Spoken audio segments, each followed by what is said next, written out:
welcome. Good morning, good afternoon. We're excited to have your participation in today's Strategy Huddle. My name is Ryan, and I'm an account and product manager for MyStrategicPlan.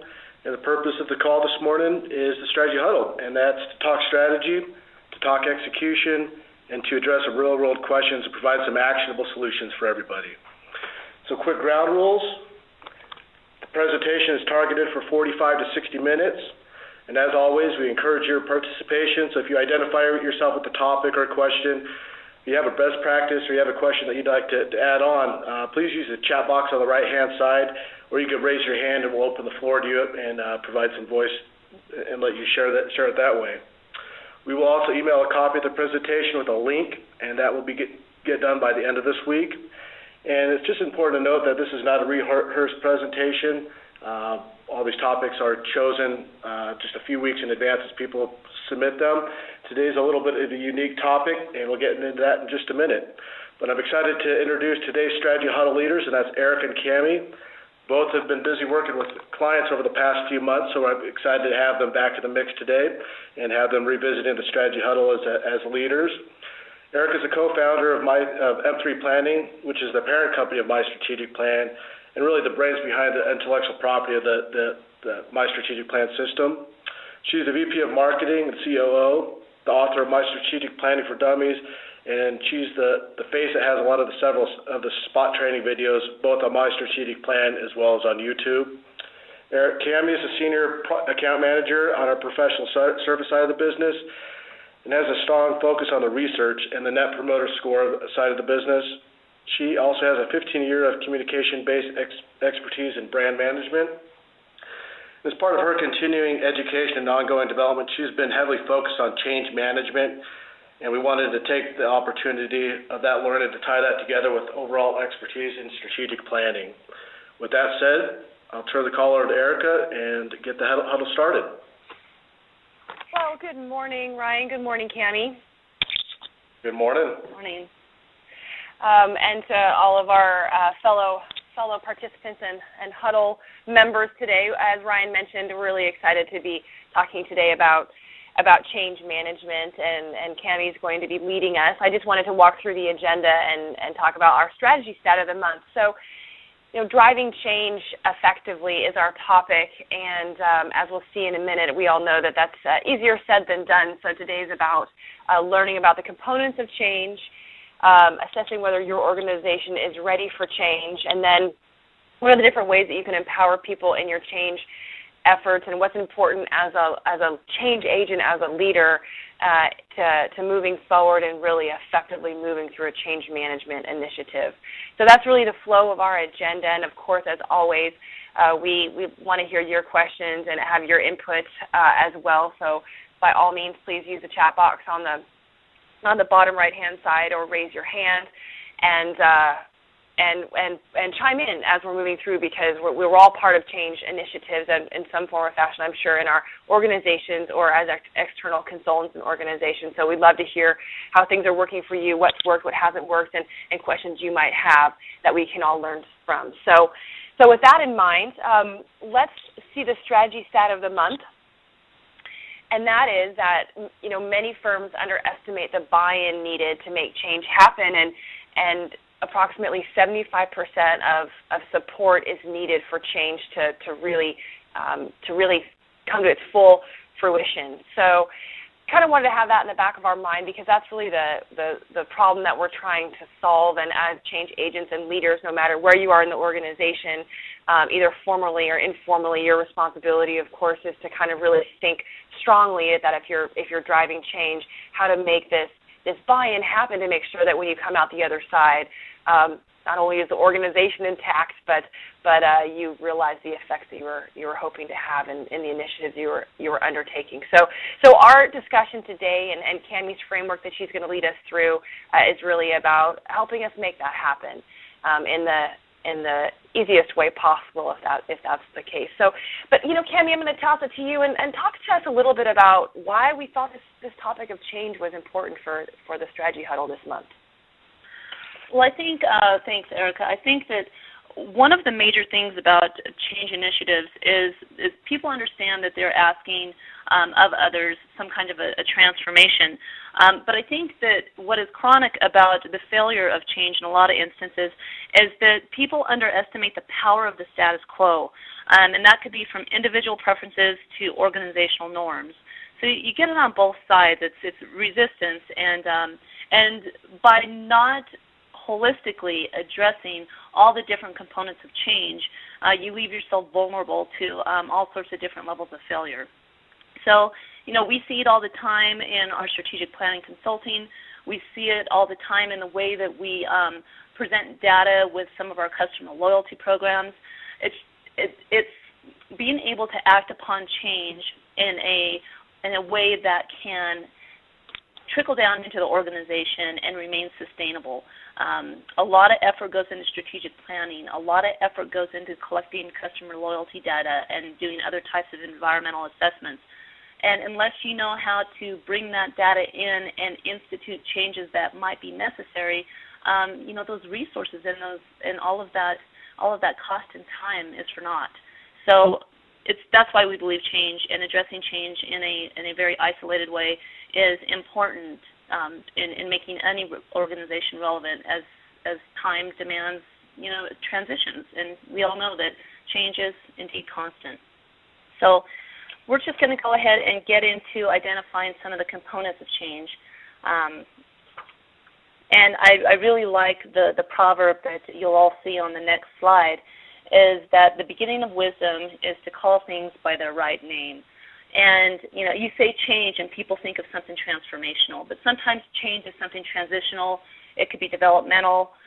We'll go on to the next slide and we'll really look at, there are all sorts of different types of change, but no matter what kind of change you embark upon, it's critical to define what will change and what will stay the same, and most importantly, why the change is necessary. Sometimes, people understand change in context, and just letting people know what will stay the same begins to address fears that the change will completely flip their people's lives upside down. So it's really critical to define what will stay the same, what will change, and why that change might be necessary. It's really going into this, when you don't do something like this, you really meet upon the forces of resistance head on. Common themes in resistance might be fear of losses in power or job security. It could be fear of failure, insecurity with new skills. Maybe the training isn't there for them to be able to perform in a change environment. That leads to some individual resistance. And how it manifests for individuals is usually some kind of skepticism. I'm sure we've all come across that. Non-compliance. Straight up to the other end of the spectrum with insubordination, and at its most extreme degree, sabotage, straight-up sabotage of your change initiative. It manifests in different ways at the organizational level as well. It could be legacy processes and procedures that are out of date that people are familiar and comfortable with doing. That could be a form of resistance. Maybe the promotion policy hasn't embraced the change vision or the reason for the change, so you're promoting people up through the organization that don't understand the need for change, and that could definitely put a kink in the whole initiative. And as well as succession planning. Do you have the right training in place for what the change is demanding? That's how it manifests at the organizational level as far as resistance goes, when you don't define what will change, what will stay the same, and why the change is necessary. So, but no matter what kind of change, you can expect that some kind of resistance, even in the smallest kind of change, is going to surface. So there's a few different ways to think about change. It's situational, but transitions are also psychological at the individual level. And if you try to approach change without approaching transitions, the change isn't going to stick. The key component at the individual level that should and could be addressed every day is behavior. You're trying to impact behavior. You can't change culture overnight. Behavior really is the way to go about it. So when you go through your change initiatives, you really need to isolate what is ending and guide away from it in a respectful way So the need for change can go ahead and honor the past as you move forward. So this could be, just honesty is one of the best ways to do things in a respectful way. So be honest about what policies are ending, what departments might experience cutbacks, what will happen to those directly affected by the endings. The takeaway point is that you can't change a culture overnight, but you can begin to influence behavior immediately, and honesty is the best way to make sure that everyone's dealing on a level playing field. So there's a lot of phases, and this looks a little intimidating, but I think it's a good example of the fact that there's a lot of different things about change that you have to address. You have to make the case for change. You have to be able to give a clear vision. Your architecture, the way that your plan is set up to make the change come in and out of the phases that are necessary. Addressing your stakeholders, the effective communication throughout, and you see the cultural fit, the capabilities, what kind of training might be needed, and how to get performance measures aligned with the change. These are all different components of what you need to have in place, and you can see on the right-hand side all the ramifications of skipping any one of those areas. What's important here is that, it is not a one-shot deal. It isn't a chronological checklist. Change is like a whole bunch of gears moving in different speeds at different times. You might have to ramp up communication about your vision more at certain times during your change than others. You might have to go ahead and look at your individual and team capabilities at different ways and different times, according to what the change is going to demand of your organization. So it's just be prepared to revisit your plan, your change plan, in each of these phases multiple times before you see any transition through. Just because you communicate a vision a couple times and have your leaders announce it, maybe organization-wide once or twice, that's not the end of communicating about the vision and making people understand it. You really have to revisit all of these different elements at different phases in your change plan as your change warrants. And Cami, I think what I just really like about this chart is it's kind of a really good back pocket guide that we often use as we're thinking about our work and change management initiatives. But the thing that, especially in the context of this strategy huddle, I think I wanted to point out is I think sometimes we confuse the vision of an organization. So, of course, in our strategic planning efforts, we're what of the components is setting forth that corporate vision. What does the future of the organization look like, and where are we headed? And we, of course, come out with a vision statement from that exercise. And I think that that is obviously an important thing from a strategic planning effort. But I think when we're thinking about change and change initiative, a clear shared vision is not necessarily the corporate vision statement. And so, certainly that might be a component of it or whatever, but I think sometimes we don't communicate what we're trying to accomplish from a behavioral perspective in a clear vision, or a future state for why we're going through the change that we're going through. And certainly, trying to reach a corporate vision is part of that, but that's not the only part. It's got the behavioral components that is so important as well. And then the other thing that I wanted to mention is I think that's what's important about all of this is not only addressing in the case for change and the clear shared vision and the communication, the emotional as well as the rational brain that we, of course, all have, and really thinking about how you need to be playing to both of those sides of people, so addressing the emotional and addressing the rational. So, right.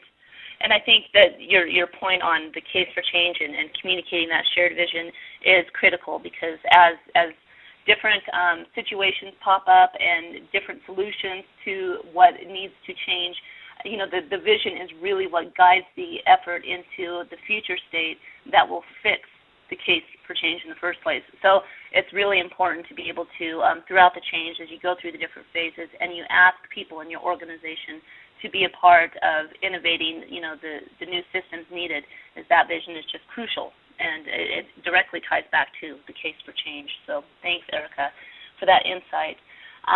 You mentioned also that there's a psychological component of this, and there's a gentleman by the name of Bridges wrote extensively about the fact that change is situational, but transitioning is psychological, and everyone that has to transition goes through essentially three phases. The ending, there's a neutral zone, and then there's a new beginning.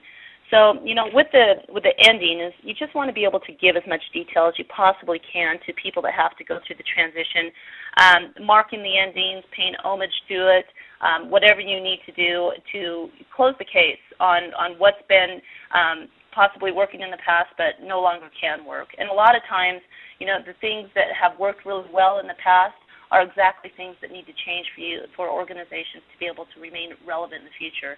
So acknowledging that and defining that is super important. Getting into the neutral zone is where people understand that what is gone, and they understand maybe or have heard the vision of what needs to change. But in the neutral zone, it's really about, okay, well, how are we going to do this? What has to change in the processes? What has to physically change about our environment? What is that going to look like? And this is a really good opportunity to reach out to your top leaders, your top managers, your key employees to get their insight on how to make this neutral zone a really innovative time for the organization.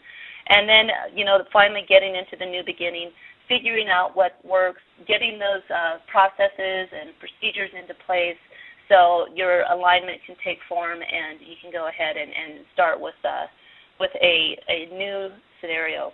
So it's really important. People go through transitioning. It's not changes. It's just some situation you throw on the table and expect people to accept, of course. This is one way to address the resistance that people will inevitably go through, especially in transformational change. We'll move on.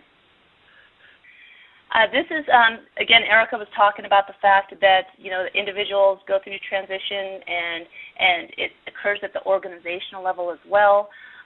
You can see with the individual transitions at the bottom there, the ending, the exploring, the beginning. That's just another way to talk about what I just talked about. But it happens in tandem. It happens in tandem with the organizational transitions. The leading, that's the communicating of the vision, making the case for change, everything that has to happen initially when change initiatives get started. The designing, how does the plan work? The designing is not necessarily set in stone.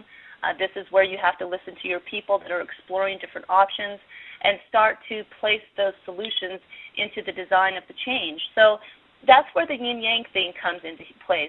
There's all sorts of ways that individual transitions can aid and strengthen organizational transitions, but you have to be open to it. You have to open up the lines to communication to be able to realize your transition through and to really start the beginning of that future state. So this is I love this slide. I think it's a great visual for the creativity and solutions in the exploring the design phase also that will be needed. Did you want to add anything, Erica? I know you like this slide quite a bit too. I was just thinking that part of what probably comes to a lot of everybody's minds as we're thinking about this is how do we actually do this, right? How do we actually help people through individual transitions? It feels a little bit like sitting on the couch and having somebody's ear to talk to. But one of the organizations. So I just want to share what are some of the things that organizations are doing that we're working with right now, and whether it's good or bad is still up for discussion. But one of the organizations is going through a fairly massive and named to the Chinese proverb named change management initiative, and I think one of the problems that they're facing right now is that the vision for change has probably not been communicated as clearly as it needs to be. While, of course, the intention is really, from the leadership, is really quite strong in there. What hasn't occurred in total is connecting with the emotional brains of everybody in the organization about why the shift is needed. So I think that's kind of one learning. What they're doing, though, to help people through the individual transitions is holding weekly workshops on helping people move through the change management process that Cammie just went through, recognizing the ending state, getting you into the neutral zone, providing frameworks about what that, how you work in the new future of the organization, and then hopefully, moving people behaviorally to that new state with a new set of mental frameworks and tools and ways of thinking about how they do their jobs. Well, that's, it's, again, as you kind of hear all that, you think, boy, that's a pretty big deal. That's a big undertaking, and it is, and it's costing the organization tons of money. And of course, you would say, and they're doing it because they believe if they don't, they won't have an organization at the other end of the tunnel, so to speak. So, I think in the second organization that we're working with, their approach to helping people through their individual transitions was, quite honestly, hoping for the best. We understood that we were going through a change. This happened to be in a different situation, not a cultural shift, but a tool shift, an ERP implementation, which for a lot of organizations is a massive change initiative. And what happens most of the time in organizations is we shove it down through the organization and, frankly, into people's jobs and just hope that they'll figure it out. And they do. It's just really painful of getting people from ending to the beginning, and we've probably all either been part of that or experienced that. So it's just two totally ends of the spectrum and how you help people through individual transitions. So I think the process that you put in place to make that happen is obviously part of that cultural fit thing that we talked about earlier. So sort of long-winded, sorry about that, but just love kind of the examples of how do we actually practically apply, this, and at the end of the day, in both instances, I think, the time acknowledging the time investment that it's going to take to help people transition is important to call out from the get-go. So Cammie, take us to our next agenda item on readiness. That sounds good. Well, this is where we really have to call out the fact that putting people and processes in place is hyper important. And if we go to the next slide, I think one of the most important things is to make sure that you have your leadership in alignment. Usually change will start with a change champion, right? There's someone who recognizes, or maybe a couple people who recognize that change must take place in order for the organization to remain viable or have vitality for the future. And generally those people that person will be able to, gain some buy-in from leaders, and that's what the Leadership Coalition is all about. Generally, the people that are in the Leadership Coalition are knowledgeable about the outside environment. They know about the internal workings of the organization. They're credible. They have integrity, and they're really committed to the long-term survival of the organization. The important thing about the Leadership Coalition is that they not only have to understand it from an intellectual perspective, but they also have to be able to walk the walk. They have to be able to incorporate the actions needed that is suggested by the change initiative, because if this group does not reflect the changes by their actions, then the whole change initiative loses its credibility. It's really important in the coalition to have people throughout the organization, different departments, different tiers, all of those people having great social capital. That means, that they're respected within the organization and that they are listened to within the organization. And this might not be your traditional leadership bunch. In fact, in a lot of instances, the traditional leadership might not have the capabilities to serve in a leadership coalition, and which is why the organization might find itself in need of change in the first place. So the Leadership Coalition is the executive influence that will take the change initiative forward in ways that are relevant to the organization. So get those people on board. And then with the pockets of progress, it's a way to think about change, not necessarily from the top down all the time, but also to embrace those departments that are more innovative or have had suggestions on improvements in the past. Or maybe it's not departments, but it's teams, and allow them some free rein to be able to go ahead and start addressing what is needed by the change with innovative solutions. And so it's sort of like, planting seeds of grass in different parts of the lawn, of the bald spots, and pretty soon, it's it can nurture itself, it can fill in the holes, but it does so at different levels and in different locations, and it's really about influencing and creating best practices from the bottom up. It's also great for creating a level of competition and finding out, who can best get these change initiatives underway in a way that the whole organization can embrace, because it comes from within them and maybe even at the grassroots level, from the grassroots level. So pockets of progress are great to establish, and it's just a great way to grow from change from the bottom up, as well as your traditional method of having leadership pushing. So Cami, on that, just really quickly, I wanted to just call out, so the two takeaways for me on this point is, one, building a leadership coalition means we're naming the change, which was going back to your first proverb, engaging several different layers of the organization within that coalition, as you stated, and sort of giving them the mental framework that you have as a change agent to be, understand that we're actually going through this process. So I think that's a really cool takeaway.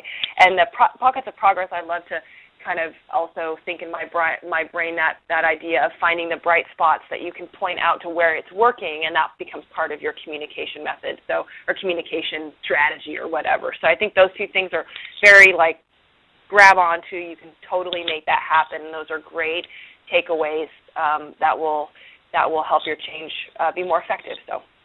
Great. Anytime you can create bright spots in a change initiative is a good thing, for certain.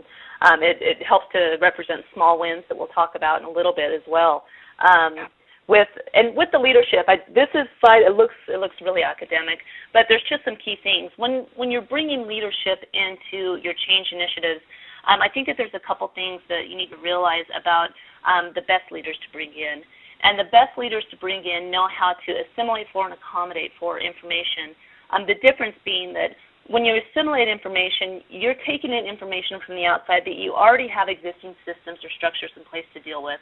A good example of this might be, the banker who sees an interest rate, drop or increase, brings in that information, and immediately the bank knows how to adjust. So that's how banks assimilate quickly to what's happening externally. Accommodating for information is a little bit different. It's taking information that your organization doesn't necessarily have systems or structures in place for, but it's important, and that information is something that has to be incorporated in order for your organization to be able to retain its vitality. So having leaders that know how to do both is optimal. And you can see with the matrix here is that when you have leadership styles that don't assimilate information, they don't really accommodate information, you're sort of in a cultural bubble as far as your organization is concerned. Your boundaries aren't porous.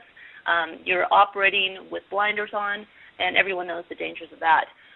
If you're assimilating for information, you know that there's a bunch of information out there that's pertinent to you, and you are keeping abreast of it, but you're not accommodating for it in any way if that information demands it, then you're just sort of hoping that your organization will change based on the fact that you just know it, that you're identifying it. So that's sort of a natural selection approach to organizational change. If you're accommodating for information rapidly, but you're not really making it relevant to your organization through systems and structures, you're just sort of hoping that it's change for change's sake. You're hoping for change, and I think Erica brought that up earlier. We have we see this in our clients that there's a lot of information that's sort of being accommodated for, and the organization is trying to go ahead and adjust to it, but they're really not making it relevant to the way that the structures and systems should work within their organization.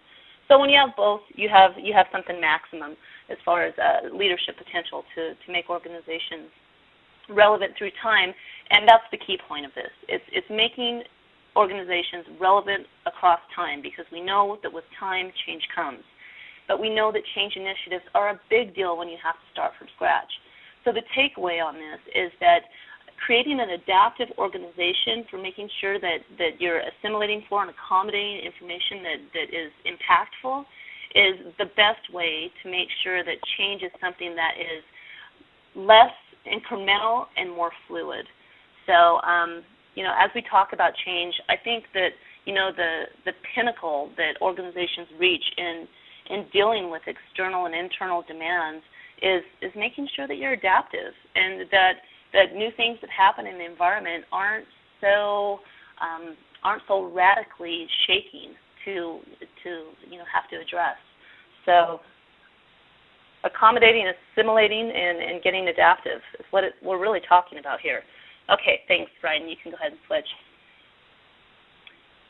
So there's a few ways to look at different people in your organization, and we wanted to throw this slide up here because I think it's very it's a great way to embrace people at different levels. For example, your innovators are usually the people that are first on the bus. They're information seekers. They embrace your untraditional solutions. They're ready to go.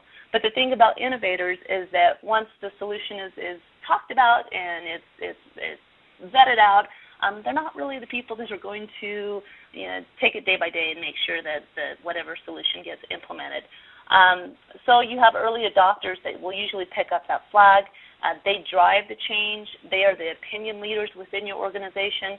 They're not seen as radical possibly as the innovators, but they're the ones with the influence that can go ahead and take the change into more of an organizational-wide buy-in.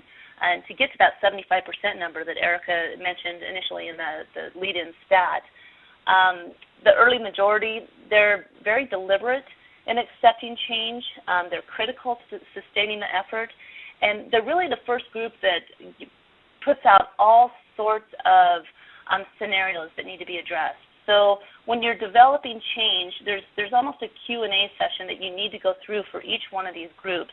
And the early majority might be the first group that will bring up questions that you might not be prepared to answer, or they might bring up the bulk of questions that really just take some time to get through in varying different ways of communicating. So the early majority is an important group for that. And the late majority and the laggards, these are the groups that are usually the most resistant to change, as you might expect. The late majority is skeptical. They're occasionally willing to succumb to change, but only after the ball's been rolling and it's been shown that it's not going to, that it's not going to be a negative thing for the organization. And the laggards, they're just those steadfast, traditional people that don't like change at all, and we have plenty of those, and it's a personality type. And leading them through those transition zones might take a little more effort, the letting go, the neutral zone and such. But the thing is about the laggards is that they could be the people in your organization that have been there the longest. They have the most institutional knowledge. They really are the folks that will bring up some good points, and you don't necessarily want to let them go. There's a good example that is in some case studies of a manufacturing plant who had a supervisor who believed that nothing was wrong with their processes, nothing was wrong with their product, everything was spot on, and he'd been working for the organization for about 30 years. And as it became apparent that there was change that was needed, this person still resisted. And so finally, it came to a non-traditional solution. They talked to one of their longtime customers, and they asked if this gentleman could go over there and work for them and be the person on that end that had to deal with the products that they created. And luckily, they had that kind of relationship that the customer allowed this gentleman over there. So he worked over there for a few months, and he came back with a brand new perspective on what needed to change because he stepped in someone else's shoes, and he saw that. So really, it's about not only communicating to the laggards group, but sometimes you have to take really non-traditional ways of getting the viewpoint across for the case for change. And, some of these people are worth it, frankly. They've been around for a long time, and you just simply don't want to let them go. So change doesn't necessarily, mean throwing the baby out with the bathwater. It's about making sure that your organization, the things that have strengthened it to this point, can be retained in any way possible. And sometimes, those solutions rest in addressing, the laggards group. So that is And Candy, go ahead, Erica. that, right, of course, is again, our thinking through this, providing ourselves frameworks for how we're working in organizations, kind of calling out and identifying these different groups in our minds. Of course, we don't need to necessarily let them know how we're thinking about them as groups, but meeting people really where they are and providing that, again, that process, whatever your process happens to be, that does bring people along, because at the end of the day, we're trying to do this as effectively as possible and bring everybody with us to the extent that we can, right? That doesn't always happen, to your point, but I think really thinking about these different groups helps us think about the different processes, tools, techniques, approaches, communication points we might need to put in place as we're progressing through our change management initiative. So. Right, and that next slide, Ryan, that you were just at, talks about that point really too. Well, it's the mechanisms. How flexible are your existing processes and policies? What needs to happen to them to be able to guide people appropriately through the change? From a psychological perspective, it guides people through the neutral zone with some anchor, because it is such a transitioning time that being able to get some flexibility into your processes and policies and structures as you're going through change is really a good thing to help define, to help pull people along, from the laggards, the late majorities, into the realm of being adopters of change. Let's go ahead and move on to, well, Erica, with that, were there any other points that you had as far as the way that our clients are helping people through change and the way that leaders are preparing themselves through change? I mean, what have you seen being out there as you are in the way that leaders are preparing themselves for change? I think that, and we probably all can kind of put ourselves in different leadership roles in the organizations or the teams that we're working with or coaching through. And I think that, I think that the style of leader, and that it's in and of itself, of course, can be its own strategy huddle, but the style of leadership that your CEO or executive director or whatever your top level name is really has a big influence on the way the change management process is going to unfold. And I know there's all kinds of different types of leadership styles out there, and depending upon which sort of methodology you subscribe to. But from sort of a practical approach, I'm often thinking about those leaders that are drivers and how that those types of change initiatives really just they move quite a bit more quickly and get rammed through a bit versus more of a I call it a consensual or consensus building leadership style. Really, it's going to take a little bit longer because he or she is wanting to build consensus as we move on through, and it tends to be a little bit more of a group dynamic versus a dictatorial type approach. And so definitely there's a couple of different organizations we're working in right now, and the incremental movement towards that end state, towards that behavioral shift, towards that new organizational culture is taking a little bit longer because this consensus style leaders and in fact in three of the organizations we're working with right now, that's the type of leadership that's in place. They want to bring everybody along, and I don't know that necessarily they're always thinking about the laggards or early adopters or whatever, but they do know that they want to bring everybody along, so that means that we take a little bit longer to transition through and maybe tiptoe, as the case may be. So, but, at the end of the day, and I'll wrap on this point here, is I really think that what the biggest folly that we all find, and I find personally in the work that we have, is we don't understand that we actually are going through some sort of change initiative. And Cammie, to your point earlier, it doesn't have to be this massive earth-moving thing. Sometimes they're very small and incremental. But I think if we were to help our leaders put in place the mental structures to understand, okay, right, so this has an element of change, this has an element of behavioral and cultural shift. Let's make sure that we've got the sort of the correct pieces in place, mechanisms, whatever, to move us through. That would make it that much more easy, make it easier. But most of the time we just kind of like I said before, kind of throw ourselves at it and don't necessarily acknowledge that there is a behavioral or cultural shift that we're asking for. So that's been my experience lately. And I know that in your next agenda, talking and addressing some of those points is how we solve them productively. So. Right, and that comes right along to, you know, being frank and honest as you possibly can be as you're asking people to let go of things too, no matter what kind of leader you are. I think that, you know, approaching things with an honest and as in-depth as you can at the initial stages saves you a lot of grief of creating fear of the unknown in the minds of, you know, everyone else. So yeah, moving change forward can be a scary thing, but it's scarier sometimes if things stay the same. And I think that, you know, with the environment of the economy and everything that's taken place in the past several years, that we know that staying the same is pretty much a guaranteed trip of terminal decline. I mean, just put it really in some frank and bold words. We know that the environment is calling for us to be able to embrace change at different rates and be more aware of our external environment. So with the large-scale change, we have the different situational areas that, you know, that you have to have in place to get change going. I mean, you've got to be able to budget for it. You've got the plan and the architecture set up for it.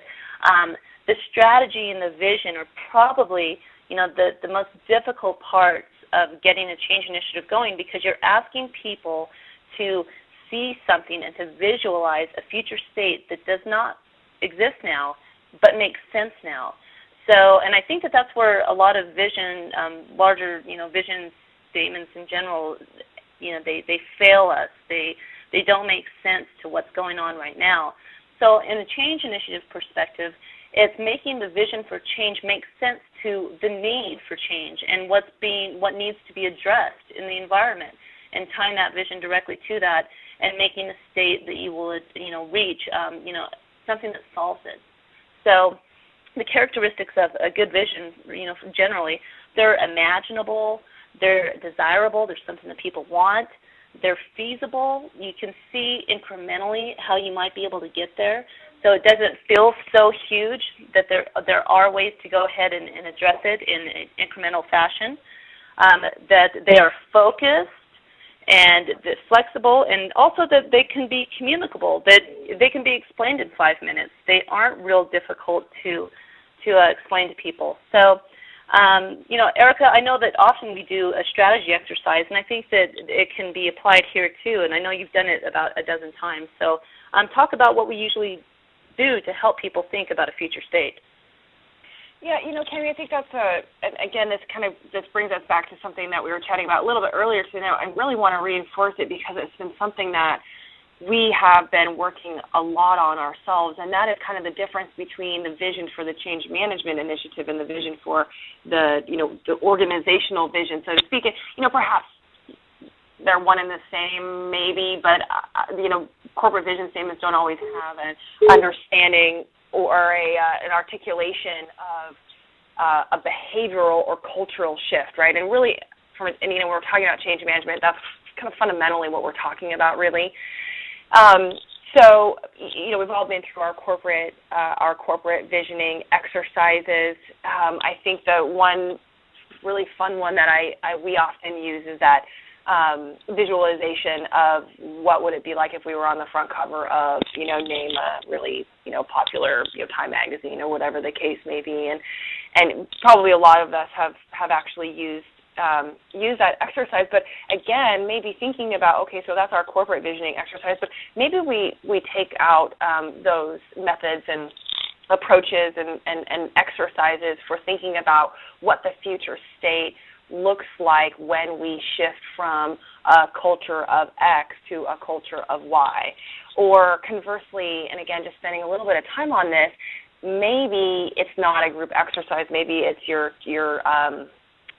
leadership champion, your change champions, your Tiger Team group that you've created of change agents, and it's the thinking of that group that gets together and says, well, what are we trying to accomplish with our change initiative? What does that future state look like? What is the behavioral differences that we're trying to drive for? And I don't know that we always do that really well as organizations. And And so I would really urge all of us on the phone today to think about, if we're talking about a large-scale change, what does the other side actually look like? What behaviorally is happening that's different in the organization? And I think it's hard to think about that, frankly, and it's hard to get our arms around that. And I also don't know, and I'll conclude this point, I also don't know that we necessarily need to shout from the rooftops to everybody that we're going through a massive change per se.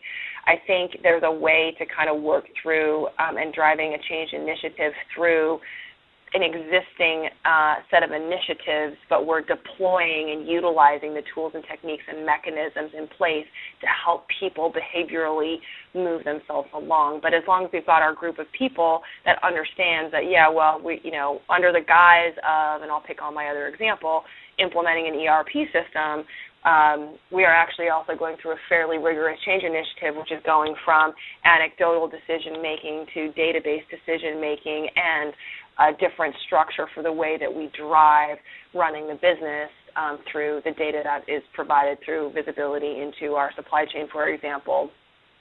That's a shift. That's a change. That's a different way for people to work and a different way for people to think. So with that, Kimmy, I know we've got a couple more points, and then we want to leave a little bit of time for Q&A. Yes. Walk us through these items. Great. Yeah, and just going, and to wrap this up, and to really talk about the meat and potatoes of any change initiative, it's your ability to communicate. And without communication, frequent and consistent, and throughout the entire initiative, things will fall through the cracks. So in communicating, there's a couple ways people learn, right? It's the rational versus the emotional that we were mentioning before. And some tools in thinking about the way that, the rational and emotional sort of plays out is that if you can communicate with analysis, with data, and you can influence the thinking that way, and you can go ahead and get change going, that's a very rational approach. But seeing and feeling the change, that is something that is a very powerful tool. With my example that the gentleman who went and worked for a customer, he had to see it and feel it before he can change it. So that is something that we're talking about here as well. So you have to be compelling in the way that you show people why they need to change. And when you hit emotions, when something emotionally triggers with people, it is much more apt to change behavior than a way to think about data and analyze it and then go ahead and start some kind of behavioral change. It's much more effective by giving people a way to see it and to feel it and to change it.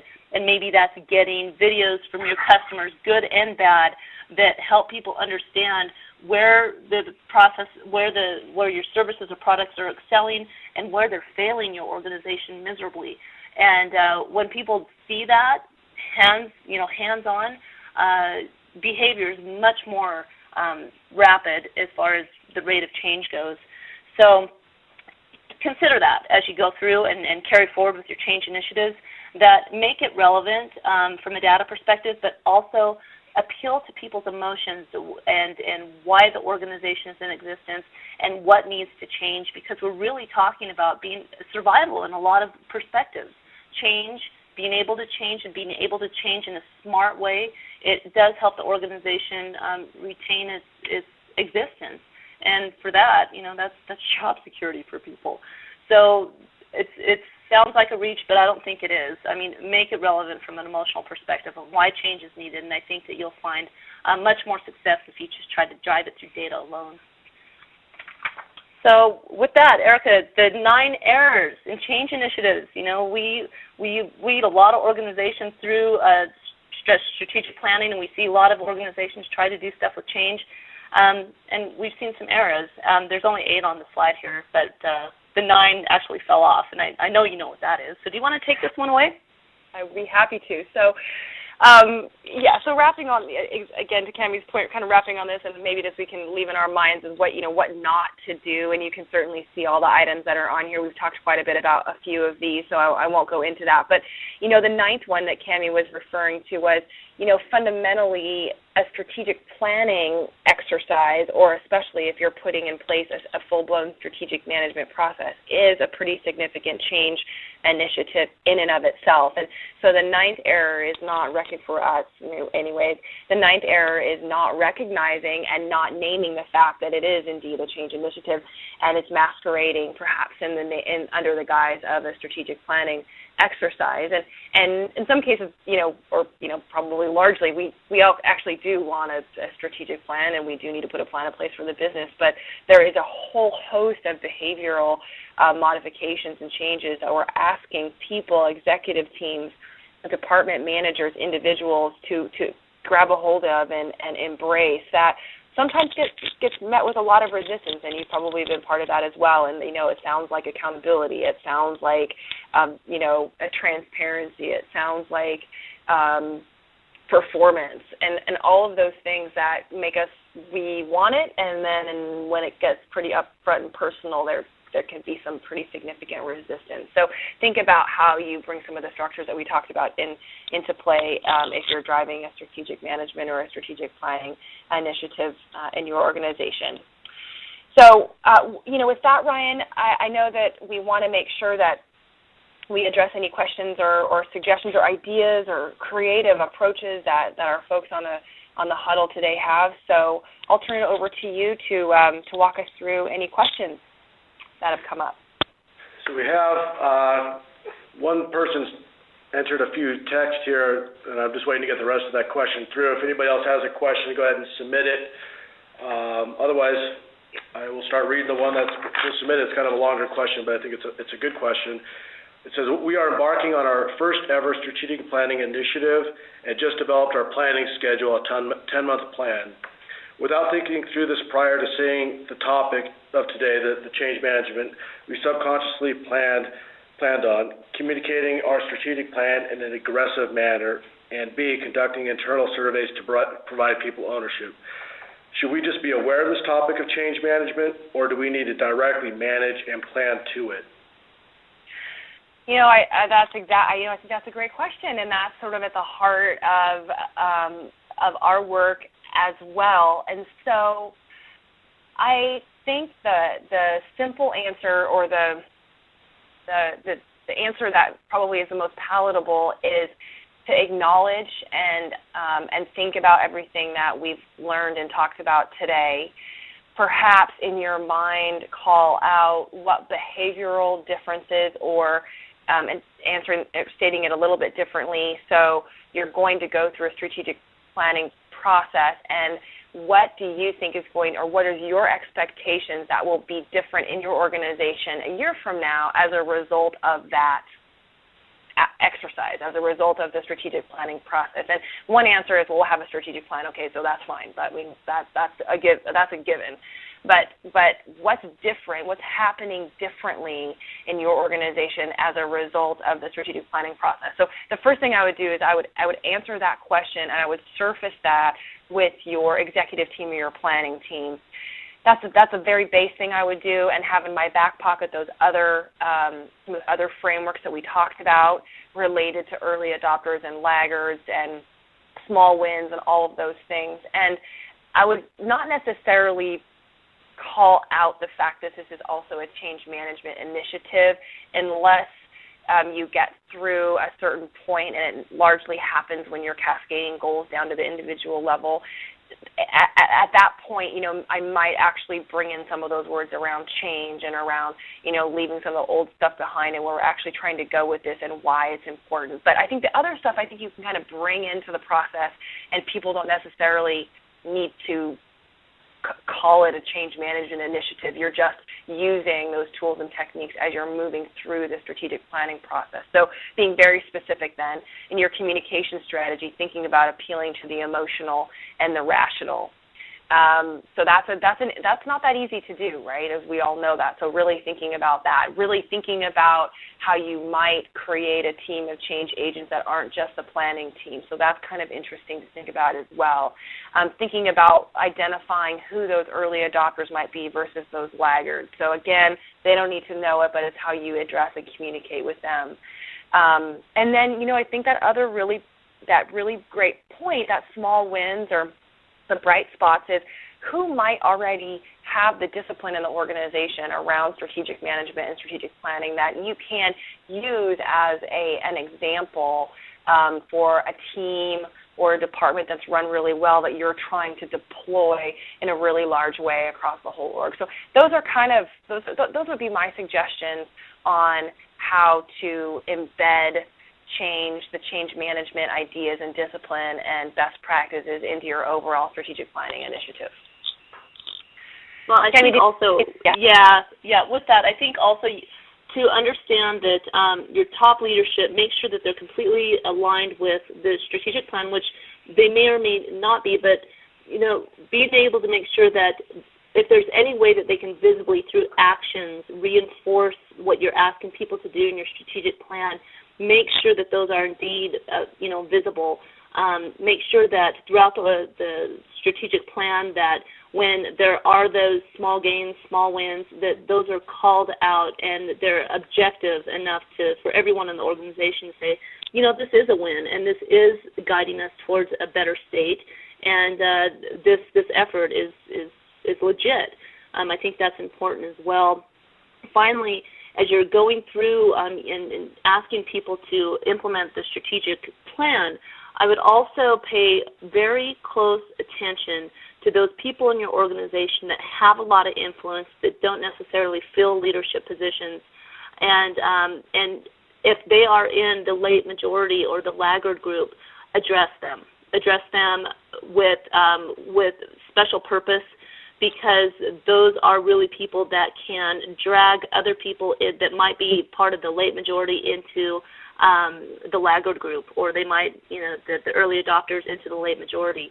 So those categories aren't based in stone. They're not just characteristics that don't move around.